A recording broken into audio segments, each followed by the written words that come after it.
Hello बच्चों, आइए solve करते हैं क्वेश्चन को बेटा। Question is how many of the following statements are correct regarding allotropes of carbon.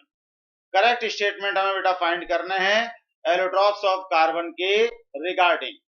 तो पहला स्टेटमेंट देखते हैं बेटा। Graphite is not a good conductor of electricity in perpendicular direction of layers at ordinary temperature. ये statement बेटा बिल्कुल correct है।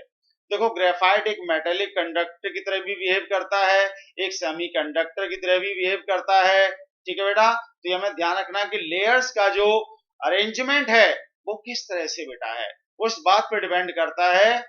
तो ये स्टेटमेंट बिल्कुल करेक्ट है। Not a good conductor of electricity in perpendicular direction of layers at ordinary temperature. So this statement is correct. Okay बेटा, आइए second B, coke is the impure form of carbon. बिल्कुल सही बात है।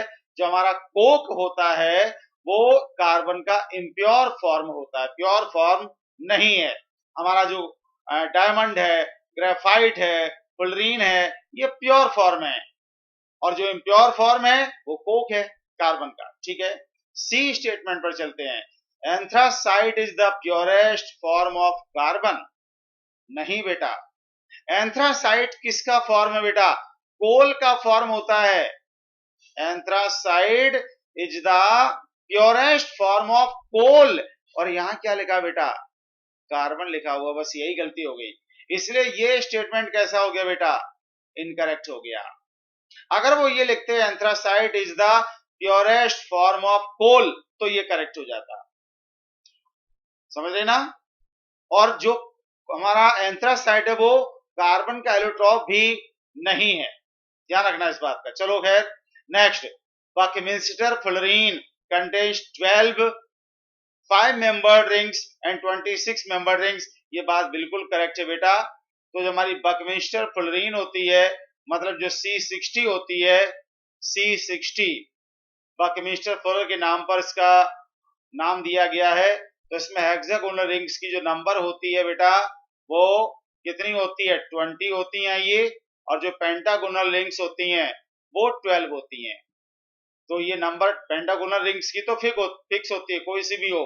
Total जो number होती हैं rings की वो 32 होती है। बकमिंस्टर फ्लोरीन C60 में बकीबॉल जिसको बोलते हैं। तो ये करेक्ट है। नेक्स्ट आइए, diamond is a good conductor of heat. Yes बेटा, diamond is a good conductor of heat, लेकिन इलेक्ट्रिसिटी के लिए नॉन कंडक्टर, ध्यान रहे। तो ये करेक्ट हो गया। Graphite is diamagnetic in nature, बिल्कुल करेक्ट है। ग्रेफाइट भी और डायमंड भी दोनों ही डायमैग्नेटिक नेचर के होते हैं, ये भी करेक्ट है।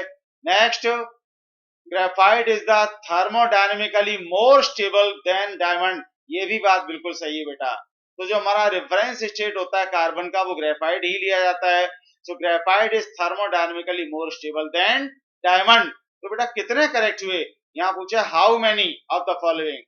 तो 1 2 3 4 5 6, there are 6 statements are correct. तो आंसर जो आएगा बेटा वो क्या आएगा इस क्वेश्चन का?